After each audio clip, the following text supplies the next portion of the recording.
But why is Gemma still in the bed with Davide? Oh my god, how romantic. Look, we're in the hideaway. It's just a bad day, not a bad life.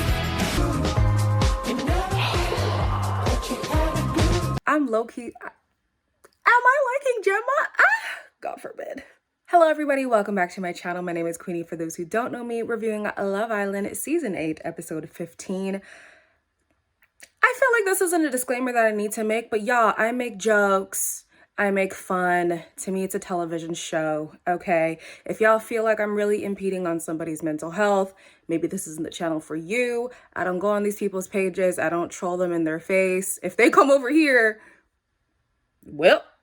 So that's all I'm going to say, okay? If it's not for you, then it's not for you. You don't have to watch the videos. But for y'all who do like the videos, please like it, subscribe, and hit the bell. We are almost at 20K. I feel like we can do it by the end of the month. I believe in you.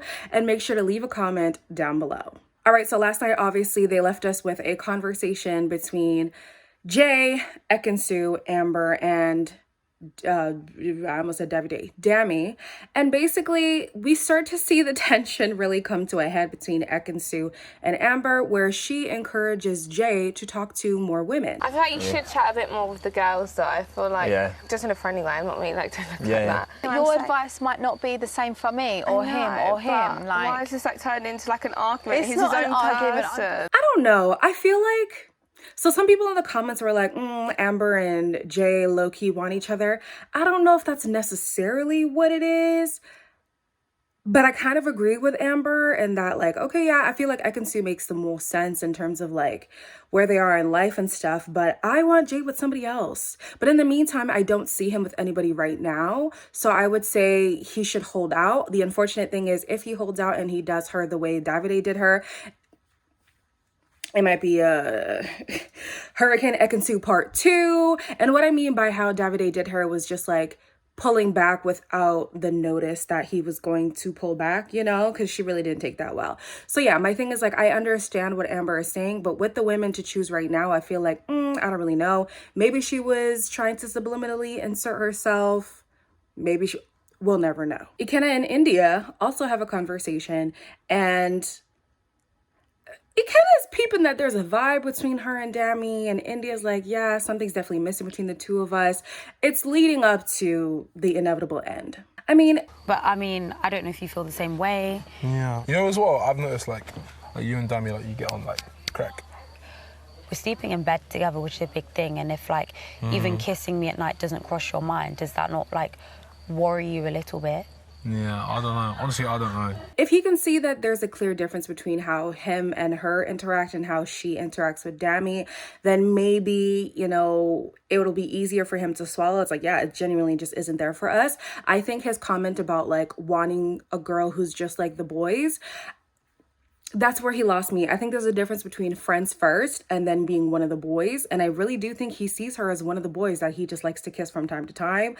And there's no romance there. There's, at least not for Indiyah. It works for some people. It doesn't work for Indiyah. She wants more rapport. She wants more romance. She wants more flirting. And it's there with Dami and it's not there with Ikenna. That's just how the cookie crumbles, okay? Ikenna and Dami then have a conversation. And I thought Dami was gonna put his little 2 cents in there of how he feels about Indiyah. But no, he just let Ikenna share his piece. So I don't know. I really don't know how I feel, man, about Indiyah. Like, she's lying. I do feel like... You're not 100, innit? I'm not 100, nah. And in bed, I want to sleep.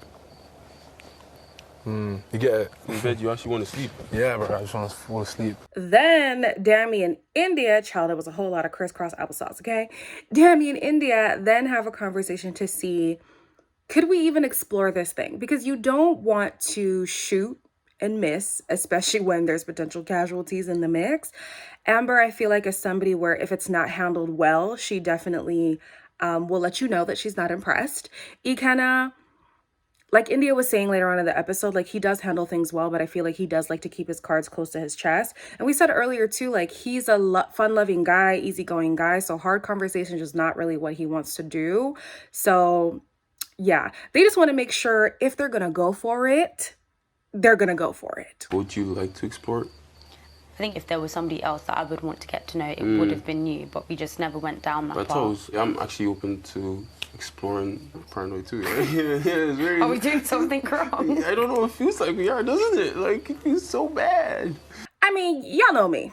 I said go for it. I've been rooting for the two of them from week one. It just was unfortunate circumstances with the way that the picking happened. I feel like maybe it could be too late. They could just be stuck in the friend thing just because that's where they're comfortable right now. But at least you could say, okay, we tried our best and then it didn't work. You know, I feel like most of the times, like, especially for the Black people, they're not really given ample opportunities to do stuff. But Indiyah and Dami definitely have been given opportunities with the people that have come in and the people that are in the villa. If it didn't work out, I mean, we can't blame it on production this season. We really can't. So tensions have been brewing between the girlies, especially between Amber and Ekin-Su. And things come to a head basically when Jay talks to Ekin-Su and he's like, hey, you know, I feel like some of the girls don't like you. And she's like, huh? Let me go find out. What are they saying? Wait. I'm not saying I haven't got a problem with you, but I'm saying... Yeah, shall we? It sounds a bit heated. You're saying, trying to create shit right now. It's pissing the fuck out of being me. genuine. Don't stop. No, they're pissing me off. And you're allowed to feel You're really pissing me off. I think some of the other girls have seen a little bit of a difference as well. Thank you. Well, why don't you speak up then? We're speaking up now. Now, kudos to Gemma for not letting Amber be the scapegoat for the reasons why Ekin-Su is feeling tension.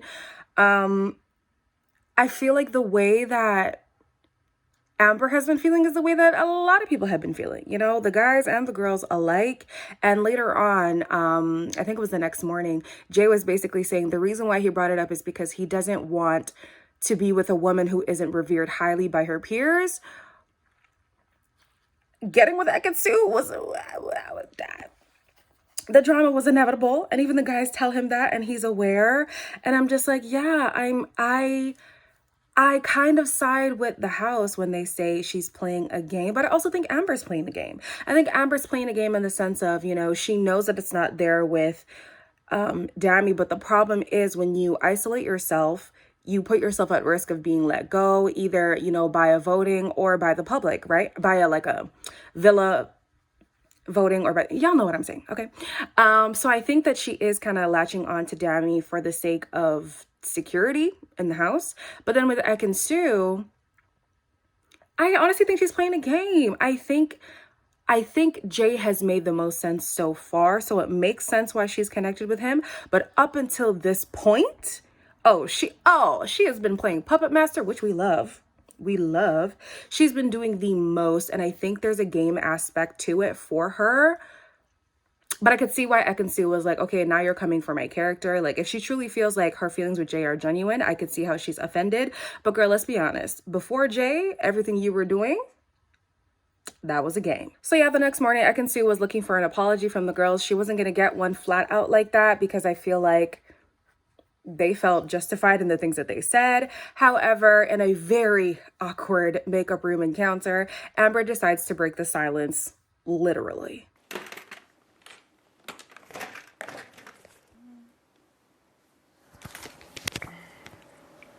Obviously, like, the way the chat that went is not how it was intended from my side at all. I'm glad you fucking told me now when it's early on instead of 4 weeks down the line or something. Yeah, and you're like, hang on, this girl's been fake all this time. Yeah. So sticking on Amber, we have Dami who, the guy, like, he's still trying with Amber, but it's clear that, like, emotionally, mentally, physically, like, he's just over it. I'm still trying. I'm not giving up or anything. Yeah. Because at the end of the day, I never know, like, something could happen. I'm not really here to give up on stuff, but when I talk to Indiyah, I feel like it's easy to talk to her. Okay. And I don't know, like, I kind of get a little bit, like, I don't know, you know when something just, I don't know, like, just feels right.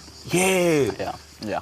Indiyah and Ikenna also have a conversation where, you know, hey, listen, maybe friendship is just the way that we're supposed to be. If things were to spark, it would have happened by now. And even Indiyah said, like, this pace makes sense for Ikenna, but even me back home, if this is the way that it was going, I would have sacked somebody off a long time ago. So for her, it just isn't the vibe. Ikenna needs somebody who's equally as laid back, because Indiyah was obviously not that person, but she was mirroring Ikenna's behavior because she had nothing else to explore in the house, right? Fast forward to the lip service challenge that they did. We're back to these nasty ass challenges of swishing things in the mouth and all that stuff. I feel like what they should have done instead is that blind kissing test thing where you have to guess who was the best kisser, and at least that's a moment where the person who's been interested in you gets to kind of show you what they're working with. And right now some couples are kind of on shaky ground, so it would have been interesting. However, the people in the challenge, they liked it. They liked it, okay? They said this was the best challenge they've done so far. Okay. After the challenge, we have Paige and Jax have a moment that should have ended in a kiss, but it didn't. Can you imagine you did? You just spat all vomit in my mouth. That'd be me and you done. I don't think it would be. No, probably not. At this moment, I'm not gonna lie to you, I was like, oh no, Jax doesn't like her. Jax doesn't like her. And I mean, I feel like we would be justified to feel that way because we see a lot of them in a corner in the background at night, but not necessarily like full conversations between the two of them. So I feel like, does production not want us to think of them, or is there really nothing to grab from their conversations? I don't know. But Jax later on did redeem himself in the evening and gave her a kiss. He did stress that he wanted their first kiss to be special. So I guess this was the special. I don't know. Maybe he's not feeling her the way that we thought, you know, and he did say his head was slightly turned. Maybe that's what led to that awkward encounter early in the day. In the evening, Miss Amber says, you know, like, oh, I'm looking around at everybody and they look so loved up. And I always wonder, like, where's Dammy? Where's Dammy? Girl. Everyone else is like in their like little couples or whatever. Yeah. I'm like, where the fuck is Dammy? Is he pulling back a little bit? Give it a night. That's Talk to him. Even if he doesn't, pull him for a chat. Just see how he feels, you know what I mean? I know this is not the same girl who, when this man would try to hug you, you push him away. He tries to kiss you, you turn your head. He makes you food, you say it's an excuse. He apologizes, you're like, oh, but you don't try enough. We're not compatible. Da da da da da. And now you want him to be loved up on you for what? Now you just want it out of jealousy. Okay, you're being greedy, baby. You're being greedy. Because in reality, when he gives you that attention, you don't want it. You don't like it. And he's gotten to the point where he's tired of putting in the energy with you. And you're... Amber! No, sis. No, I'm so sorry. I wanted to love Amber. I really did. But you talking about lump on a log? She is the lumpiest right now. And I don't mean that like disrespectfully. I'm just saying she's just there. She doesn't do anything in terms of this relationship. So with Dammy, he's like, hey, listen, I'm going to take my efforts elsewhere. Kind of want you to be my bed. Is that like bad? Go on, say it. Allow for me, please. Just say it so I know. Say. Obviously, I would be open to getting to know you on that level. Yeah. I hope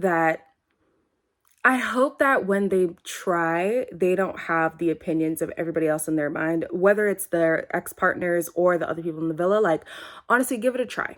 A lot of relationships are built off of friendships, and they already have that with a slight, you know, hint of flirtiness in there. I see potential. I do. I don't think like they are the ones for each other, but I do think that they are better suited than who they're currently partnered with. Excuse me. In the evening, the results of the vote come in. The bottom three guys are Ikenna, Andrew, and Jay. No surprise there. The bottom three girls are Tasha, Ekin-Su, and Amber. Also no surprise there. They did leave us on a cliffhanger though. Only two people will be voted off, one guy and one girl. It feels like it's going to be Ikenna and Amber. But here's the thing. I know in my comments yesterday, somebody was saying like they were upset with the fact that the people of color are being voted off pretty early. Typically, I do agree. Love Island does like to jip us of, you know, the experience. However, they've done a good job in casting this year. I cannot lie. They've done a good job in casting. And unfortunately, the people who've been dumped are people who weren't giving energy. Like down to Liam, he was even seeing himself. He wasn't giving energy. So he just removed himself from the equation. You know what I mean? So typically I am upset when I feel like it's unjust. But this season around, the people who've been voted off, I haven't had like... any argument to keep them. So, yeah.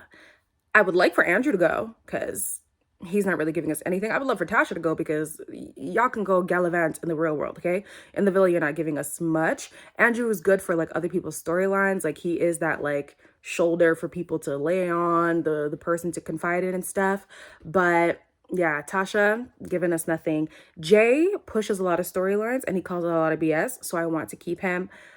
Ekin-Su, just for the carnage. I just want her around for the drama, but I'm kind of over her as well. We'll see. We'll see how things go. As always, make sure to like the video, subscribe, and hit the bell. Leave a comment down below, and I'll see you guys in the next one.